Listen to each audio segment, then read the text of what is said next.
Salut à tous, c'est Laurent et bienvenue dans cette nouvelle vidéo dans laquelle je vais vous présenter mes 5 nouveautés préférées dans Affinity Photo numéro 2.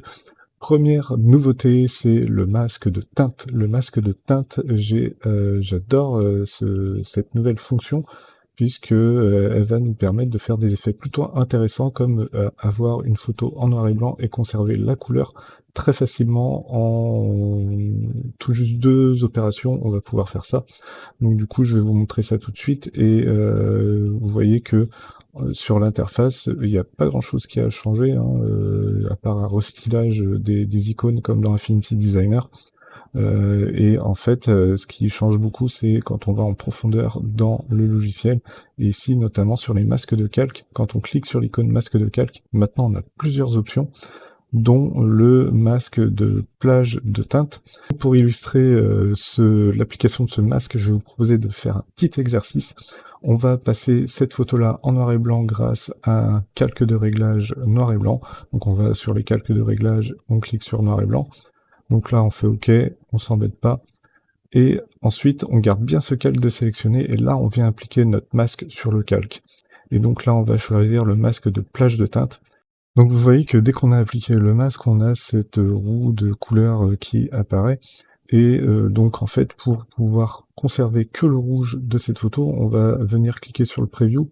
Et vous voyez que dans le preview, on a du noir et du blanc qui apparaît à l'écran. Donc si vous êtes habitué des masques, vous savez que le noir, ce sera tout simplement les zones transparentes qui ne seront pas prises en compte par le masque.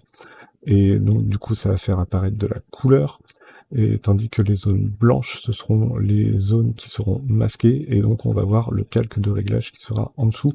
Et donc grâce à ce preview là, eh bien je vais pouvoir aller chercher ma couleur. Hop, donc là voilà, j'ai la couleur, j'ai le rouge qui est bien conservé sur ma voiture. Tac. Et si je déplace dans le sens inverse les autres curseurs, eh bien je vais rendre quasiment tout mon fond blanc.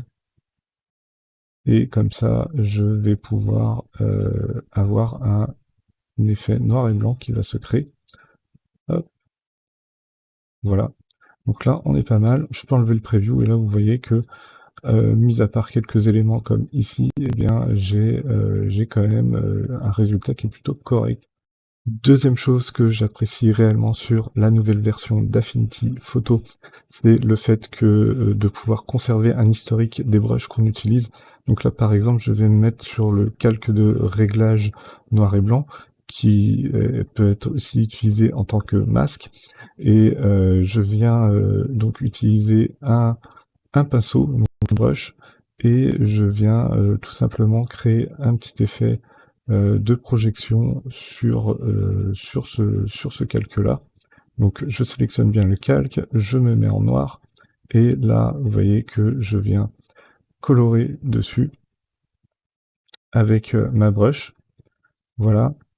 Et en fait, vous voyez que à côté de ce calque-là, eh bien, j'ai un masque qui s'est créé, et j'ai le petit icône de pinceau qui est activé et qui me montre quel pinceau je viens d'utiliser avec quelle largeur. Et du coup, bah, je vais pouvoir switcher, prendre un autre pinceau par exemple, et faire pareil ici. Affinity Photo a conservé l'historique des pinceaux que vous avez utilisés. Donc ça c'est pas mal, et puis vous pouvez switcher dessus, par exemple si vous voulez refaire une retouche, et bien là vous pouvez sélectionner directement le pinceau dans l'historique, et ça vous fait gagner un temps fou en termes d'illustration ou de retouche photo, ou comme vous voulez, tant que vous utilisez des brushes. Donc ça, c'est une nouveauté qui est vraiment très très intéressante et que j'utiliserai assez souvent maintenant.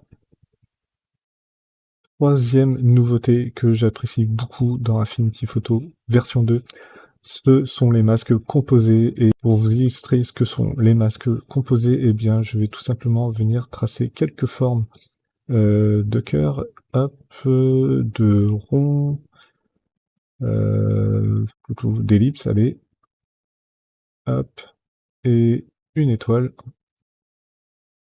Et ces formes-là, eh bien, je vais m'en servir une à une pour créer des masques. Donc, je vais faire un clic droit dessus et je vais cliquer sur tramer pour masquer. Et donc là, j'ai créé un premier masque en forme de cœur que je cache. Ensuite, je vais sur mon ellipse, je fais tramer pour masquer. Et donc là, j'ai créé un autre masque en forme d'ellipse. Je le masque, je le cache aussi. Et puis ensuite, avec l'étoile, je fais la même démarche, tramer pour masquer. Et donc là, j'ai un autre masque en forme d'étoile que je viens cacher lui aussi. Ensuite, tous ces masques-là, eh bien, je viens tous les appliquer sur mon image. Donc, je les clique et je les glisse sur ma photo, sur le calque de ma photo, bien sûr. Et vous voyez que ici, eh bien, quand je vais venir tous les afficher ensemble, ça va pas fonctionner. Par contre, dès que je vais en sélectionner juste un, par contre, vous voyez que dès que je vais en laisser un visible, eh bien, je vais avoir donc le masque qui va être créé. Si j'en mets un autre de visible, bah, il sera que peu visible, donc je serai obligé de cacher mon cœur pour l'avoir en entier. Et en fait, il va pas s'associer avec la forme. Et donc là, si je les mets tous ensemble, bah, il n'y a rien qui s'associe. Je suis obligé de les cacher un par un pour avoir les formes. Et donc là, impossible de les associer. Et en fait, le masque composé va vous servir à associer, dissocier, soustraire, grâce aux opérations booléennes, les masques. Et donc pour faire cela, on va aller dans les masques, on va cliquer sur masque composé, et vous voyez que ici, masque composé, ça ressemble à un groupe en fait, qu'on vient directement appliquer sur notre image. Et ensuite, ces trois calques, déjà on vient les sélectionner, et on vient les cliquer et les glisser dans le masque composé.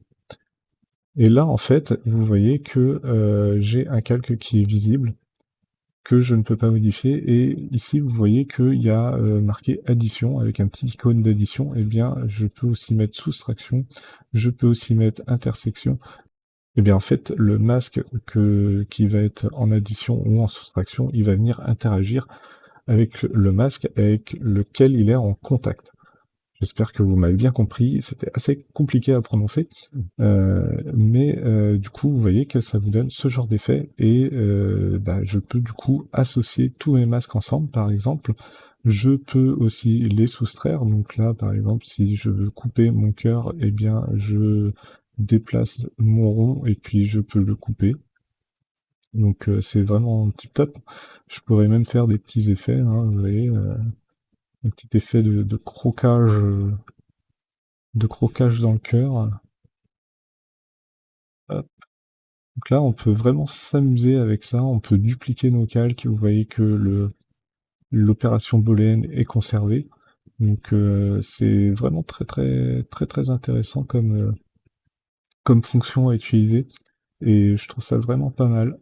Vraiment pas mal. On peut vraiment s'éclater à faire des trucs sympas comme tout. Je peux encore dupliquer là en maintenant contrôle un autre masque et puis celui-là je peux le passer en mode addition et là ça va me faire réapparaître des détails. Donc c'est vraiment cool comme fonction. Là ils ont très bien bossé là-dessus et je trouve que on arrive à quelque chose de très fluide et de vraiment différent de ce qu'on a dans Photoshop. Donc ouais là au travail de la paraffine. Il faut le souligner, et bah, c'est pour moi la top fonction de cette grosse mise à jour sur la V2.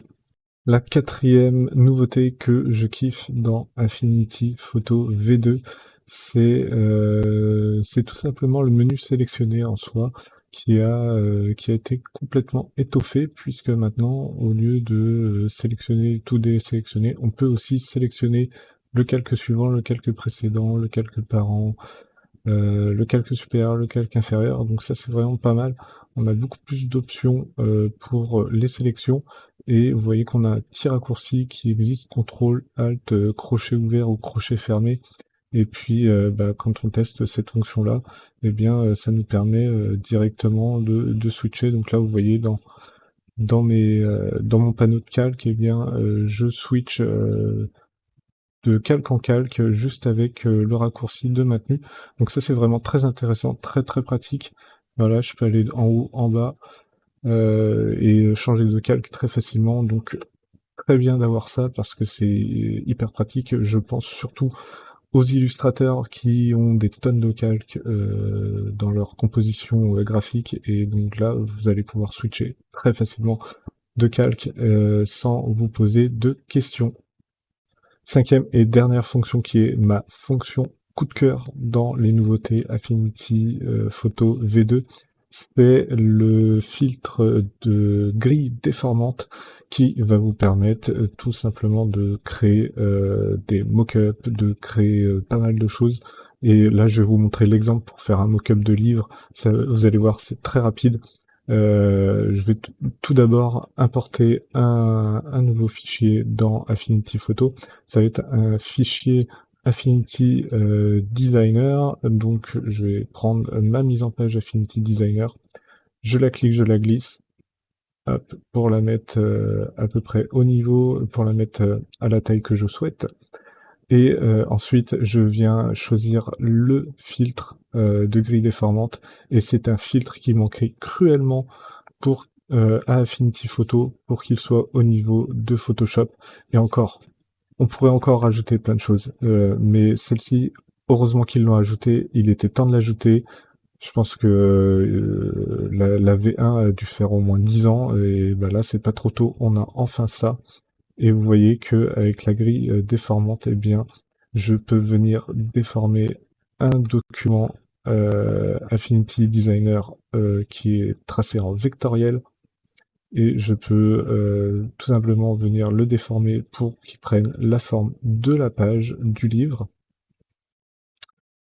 Et il va conserver toutes ses propriétés. Puisqu'il ne sera pas pixelisé. C'est tout l'intérêt des filtres dynamiques dans Affinity Photo. Heureusement que Serif l'a ajouté dans son logiciel, sinon ça aurait été un scandale de payer une mise à jour sans avoir ça. Donc là, vraiment, vraiment top. Après, quand on est habitué à faire ça dans Photoshop, franchement, on se dit bon bah oui, normal quoi, normal de faire ça. Mais oui, c'est pas mal et c'est bien qu'il l'ait rajouté. Voilà, il n'y a pas de fonction supplémentaire sur cet outil-là. Pas de pas de gros emballements non plus là-dessus. Enfin, vous voyez que là, voilà, j'ai placé ma mise en page un petit peu rapidement sans vraiment soigner le détail. Je sais pas si on peut rajouter des nœuds. Si on peut rajouter des nœuds, ah ça c'est vraiment intéressant par contre. Donc on peut rajouter des nœuds dessus, donc ça c'est vraiment très bien. Ça veut dire que oui, là on va pouvoir vraiment s'éclater à faire des effets très très sympas là. Ça c'est vraiment cool par contre. Donc on peut rajouter des nœuds. Ok, et bien c'est top. C'est top, c'est top. C'est top, c'est pas mal. Donc vous voyez qu'on peut faire quelque chose de sympa. Si par-dessus on vient mettre un masque, hop, et puis on vient masquer ici. On vient peindre en noir dessus pour masquer un petit peu le doigt du monsieur. Eh bien, on va avoir déjà un mock-up qui est plutôt bien fait. Voilà. Hop. Et voilà, le premier mock-up de livre dans Affinity Photo, c'est dans cette vidéo. Et vous voyez que ça se fait très facilement. Ensuite, vous cliquez sur votre document intégré, vous double-cliquez dessus, et puis ici, bah, vous voyez que j'ai fait une petite faute d'orthographe. Là, je peux venir la corriger. Le document est éditable. Si je veux rajouter une forme d'étoile, par exemple, parce que j'aime bien mettre des étoiles, eh bien, je peux aussi. Donc là, tout y est. C'est vraiment pas mal. C'est peut-être ma deuxième fonction coup de cœur de ces nouveautés Affinity. Hop, et ouais. Et vous voyez que l'étoile s'est rajoutée sur la mise en page et qu'on a fait notre premier mock-up de livre dans Affinity Photo. Cette vidéo touche à sa fin. J'espère qu'elle vous aura plu, qu'elle vous aura appris des choses. S'il y a des nouveautés que vous souhaitez me partager en commentaire, n'hésitez pas à le faire. Attribuez donc un pouce levé en l'air à la vidéo pour la référencer sur Google et sur YouTube. Et puis je vous dis à la prochaine pour des prochains tutos sur Affinity Photo V2. Ciao!